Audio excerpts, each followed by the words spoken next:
What's up, everyone? Welcome to the video. Good to be back from the off week. Hopefully you all rested up, but feeling a bit rusty, so hopefully I'm not too bad here. But it's nice to see you all again. Feel like it's been quite some time. But either way, we're here breaking down the Ally 400 at Nashville Super Speedway on Sunday, June 25th, around 7 p.m. Eastern. That's right, we're going night racing this weekend, so it should be a good time. Night race in Nashville, good atmosphere, good crowd, and hopefully we can get some pretty good racing. But anyway, if this is your first time here, what's up? My name is Chris Pennell. I break down NASCAR DFS each and every single week on this channel. You also find me live on Sunday mornings, usually around 11 a.m. Eastern, but with this being a night race at 7 p.m., I'm thinking around 5 p.m. Eastern works out the best for me. Hopefully it does for you guys. If it doesn't, well, unfortunately, I cannot make everyone happy, but hopefully I will see you all there. It's always a good time at the live streams. And if you do enjoy today's free content, the only thing I ask in return, if you can leave a like on the video, subscribe to the channel if you haven't yet done so, and feel free to leave a comment down below. Being nice, being mean, I don't really care either way, but I'd love to hear from you.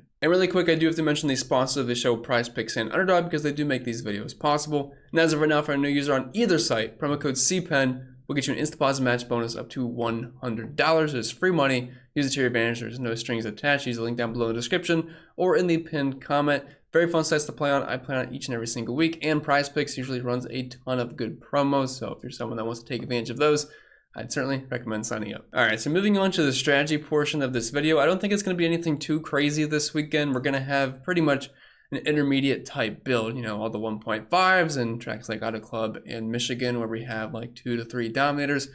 But we have a little bit more laps this weekend. This isn't as big as a 1.5. It's actually kind of a bit unique of a track. It's flatter, it's got a concrete surface, and it's not quite 1.5, it's 1.33 miles in length. So kind of a weird track, but I would say the best comparisons to it are those intermediates. And if you're looking at the tire combination they're using this weekend, it's Auto Club, Kansas, and Las Vegas, I believe. So, you know, pretty much we're looking at intermediates as far as the drivers that I think will be fast this weekend. And we had a pretty good practice session on Friday. That threw me a little curveball. I forgot we had practice on Friday this weekend. We had just about an hour session where everyone was at the same time, which I wish we could do that each and every single week. I love it. We got tons of good lap data. I think some guys ran close to 30 lap runs. I know a few guys got 25. So we pretty much know who's going to be fast. Now we have qualifying here in like 10 minutes. I just try to record this part before so I can get it out earlier to you all. So obviously we'll go through the slate then. But we have a good idea who's going to be fast. Some of the Yodas showed up. Some of the Chevys look good in the long run. So for me personally, I am looking at all the intermediates. I think you can look at Dover a little bit just because it's got a concrete surface. But for the most part, I think we need to focus on practice. We need to focus on the tire combination, the guys that have been fast in that, green flag speed intermediates, and we'll kind of go from there. And finally, moving on to the driver by driver breakdown portion here, I do have to mention one thing first, and it's the same promo that Patreon has been running, and also they're updating their website, so I'm not exactly sure what they're doing, but hopefully this will look a little bit cooler. But either way, they're running free week trials now, so if you want to come in, check out all the projections, the sim scores, the article, the Discord, which is always a fun place to be in. All the content on here and all the data you'd ever need, color coded nice and neat, so it's quite easy to follow. Practice data, betting model, optimizer, ownership projections, all that fun stuff. Link down below in the description or the pinned comment. If you like it, you can stay. If not, we can leave. It won't hurt my feelings. All right, anyway, let's get into it here. Qualifying just ended a few moments ago, so I haven't really had much time to look through the entire order here. Got everything imported, so we're gonna go through this together. My first initial thoughts and reactions on the slate. Obviously, the most up-to-date stuff will be on the Patreon, and then we'll go over stuff on the live stream tomorrow around 5 p.m. Eastern as well. And these are not the most up-to-date odds. I believe this was actually pre-practice, but I will give you my opinions on where I think these guys are going to end up shifting a bit, who I think the favorites will be. But let's start up top with the man, the most expensive driver on both sites pretty much every single week. Kyle Larson, 11,600 on DraftKings, 14K over on FanDuel. He's starting in 7th, opened up as the odds-on favorite to win this race, which I get. He crushed Nashville in before we had the next gen car. He absolutely dominated that race. I forget exactly how many laps he led, but it was a lot, and he obviously won. And then last year, obviously didn't put up quite the performance, but with how good Larson's been just about every single race this year, now a lot of times he DNFs, and it's going to skew his finishes just because he's had some pretty terrible luck this year, even though he does have several wins. But looking at his 2 races at Nashville, obviously, they're going to look pretty good. But we do not have a big sample size here, so I don't really want to look into this too much. But obviously, it doesn't hurt if you have been good at Nashville in these 2 races. But for similar track history, Looking at the intermediates, I threw in Dover in there as well. And like I said earlier, the tire combination we were using this week, I believe, is Kansas, Las Vegas, and Auto Club. And obviously we do have the practice numbers as well, which I think will probably end up being the most important for us. And as you can see, Larson didn't really fire off too strong, but he got really good late in the run. 7th to 5 lap, 5th into 10, 4th into 15, 4th into 20, and then 1st in the 25, edging out some decent drivers like Martin Truex Jr. and Daniel Suarez. Now, we didn't get anybody else, but 20 lap did look pretty good. So he should have a top 5 car here. I'm not sure if he's going to be able to get up front and dominate. I definitely think it's in the cards. Do I think he has the absolute best car here? Not quite. I think he's going to be very good, though. So obviously you're going to have plenty of exposure to Kyle Larson. He's certainly in the pool this week, but I do not think he has the absolute best car. But we know how good that 5 team is. Cliff Daniels, all of them making adjustments throughout the race, getting up front and putting him in a position to dominate. So yeah, he's got to be in your player pool. And obviously with how good he was in Nashville before, you also have to factor that in as well. Kyle Busch, $11,200. He's starting at 11th here. Pretty nice price point over on FanDuel. Ended up taking a bit of a spin in practice, and overall didn't exactly have the best lap times. 21st in the 1, 24th in the 5, 18th in the 10. I gotta be honest, I'm not sure how big of a fan I'm gonna be of Kyle Busch here, especially on DraftKings. On FanDuel, you can make a way better case to play him over there, especially since dominor points don't matter as much. He's only $12,000. But on DK at 11-2, I'm going to have a very tough time getting to Kyle Busch. So I would say better play on FanDuel. Really tough to get to on DraftKings. But either way, I'm probably not going to be the biggest fan here. I feel like I'd rather get exposure to the guys that throw a little bit more speed, including the guy right below him, Martin Truex Jr., 10-9 on DK, 13-5 over on FanDuel. Denny Hamlin was mentioning, I should have probably mentioned this with Kyle Larson. So that felt a lot like Dover. And I feel like we're going to see a lot of guys that were fast at Dover probably be fast here on Sunday, which Larson, before getting wrecked out by Ross Chastain's move on Brendan Poole, he had a really good car and he was marching his way towards the front. Martin Truex Jr. obviously dominated that race at Dover, and as you can see, one of the best cars in practice, second in the 1 lap, first in the 5. Pretty much top 5 across the entire board here. Good in the short run, good in the long run. And Truex has been absolutely crushing. We were all on him at Sonoma. Ended up working out very well, and hopefully the good times can keep rolling here. But with how good he was at Dover, how good he's been at similar tracks this year, I'm going to have a very hard time not liking Truex. So I'm going to be all aboard that train now.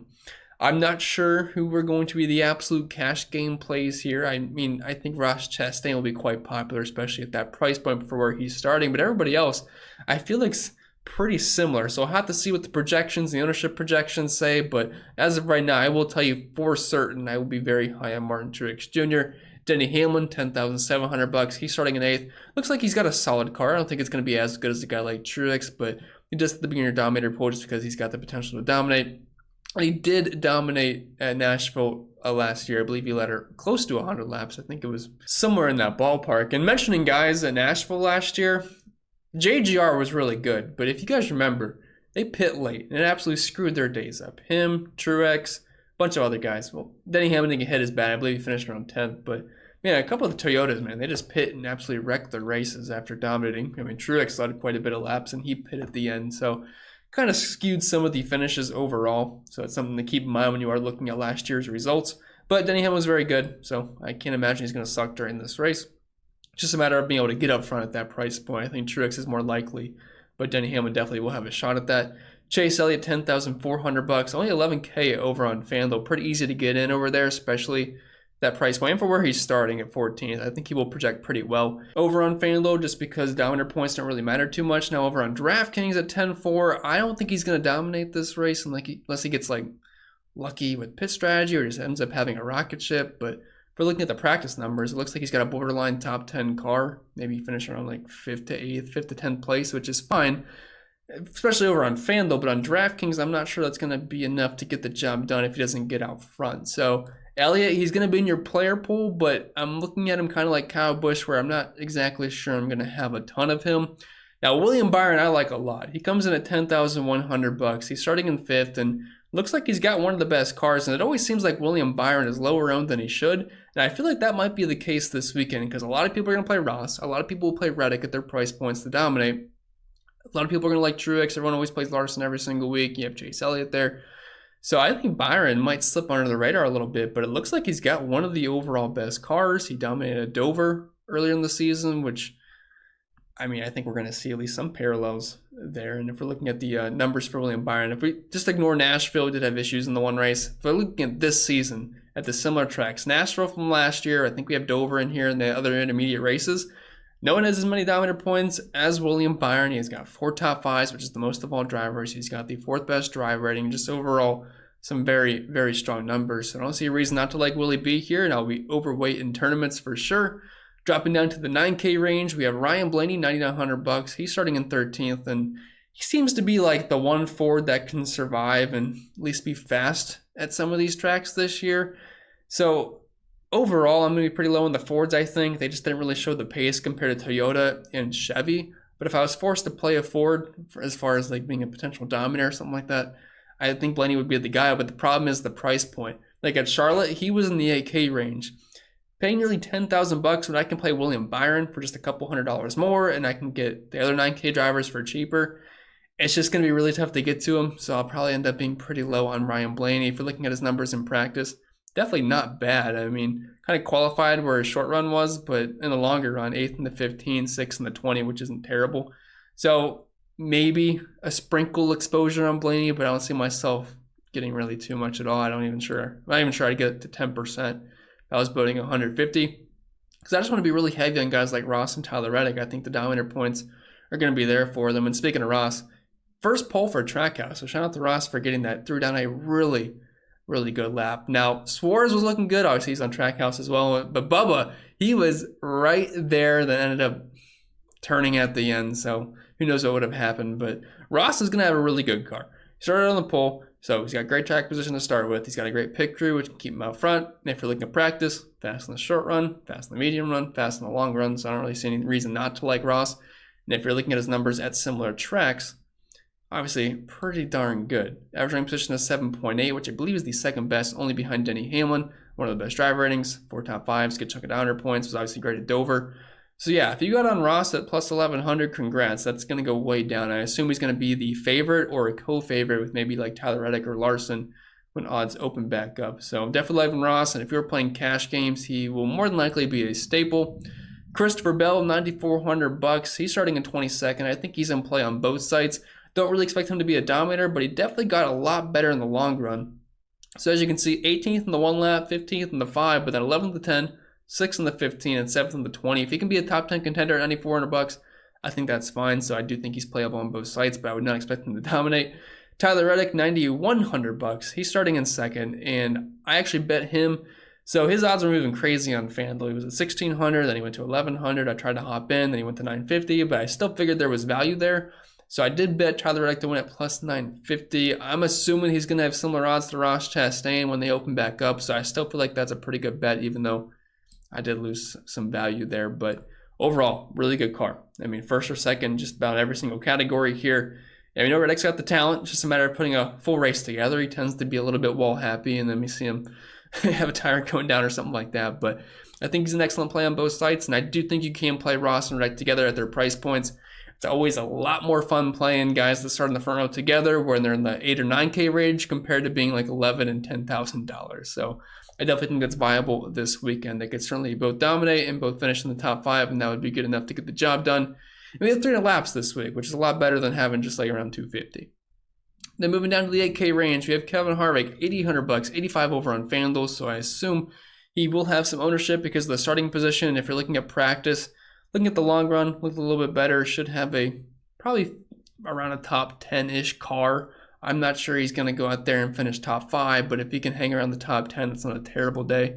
Maybe pick up a fast lap here and there. I'm not like over the moon about Kevin Harvick, but I think he's fine. But I would rather be heavier on Reddick just because the ceiling is a lot higher in my opinion. Joey Logano, $8,600. He's starting in 4th. Just kind of seemed to overqualify where he's going to run, in my opinion. If you're looking at practice, 17th, 19th, 19th, 14th. Have a really hard time seeing him getting up front. I don't see how he's going to have a faster car than Ross. I don't think he's going to be better than Tyler Reddick or really just anybody up there. So probably be passing on Logano. Bubba Wallace, $8,400. He was almost on his way to the pole. Not really exactly sure where that would have ended up, but he's got a fast car this weekend. 6th in the 1 lap, 4th in the 5, 9th in the 10.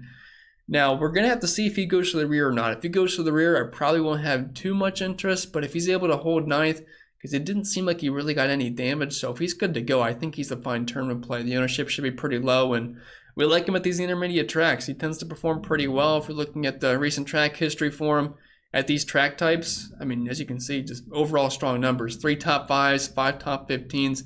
So he should definitely be a nice sneaky play. Alex Bowman, $8,200. He's starting at 15th.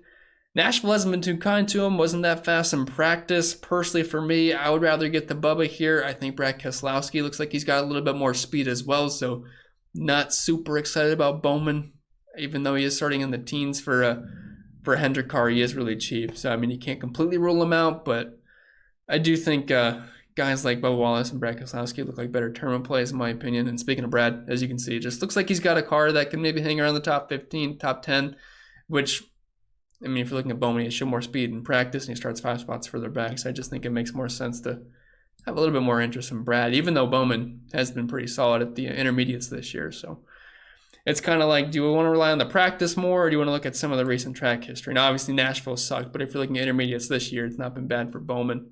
But I am worried about the pace he showed in practice. Dropping down to the 7K range, Ty Gibbs, who, man, I play Ty Gibbs just about every single week. He runs really well, and then he just can't put a full race together. We kind of saw that at the road course. I'm not really sure I want to blame him at the road course just because that caution kind of flipped the field a little bit. Some guys were able to make it back up, but some kind of just got stuck, and Ty Gibbs got stuck. But starting in 16th, I mean, he's got to be in your tournament pool.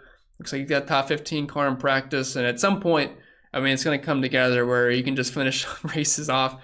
Because he was on a nice stretch of top 10s at one point, and it just ended up flatlining. But I'm just going to keep playing Ty Gibbs because he's cheap for a JGR car, and they got speed. So I'll be on him. Daniel Suarez, he's starting in the rear, starting in 10th, so probably just pass there. But he did have a fast car prior to that. Chris Buescher in 12th, he's at $7,500. I think he's a solid tournament play.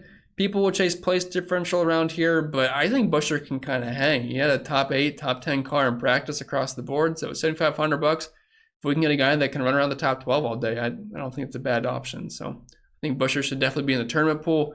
Ricky Stenhouse Jr. at $7,300. The price is rising, starting at 28th, but he's been putting down some pretty good performances this year. He's able to usually hang around where he qualifies. Problem is, we do not have a track position this week. He's starting all the way back in 28th. And looking at practice, it doesn't seem like he brought a lot of speed. So I'd be a little bit careful there. I think I'd rather get to Chris Buescher than I would Ricky Stenhouse personally, especially if Ricky will have higher ownership.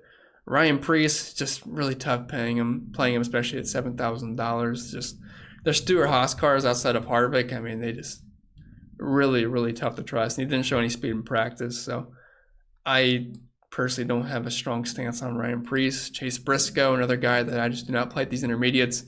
And as you can see in practice, he was in the 30s. So I'm going to pass on, especially qualifying inside the top 20.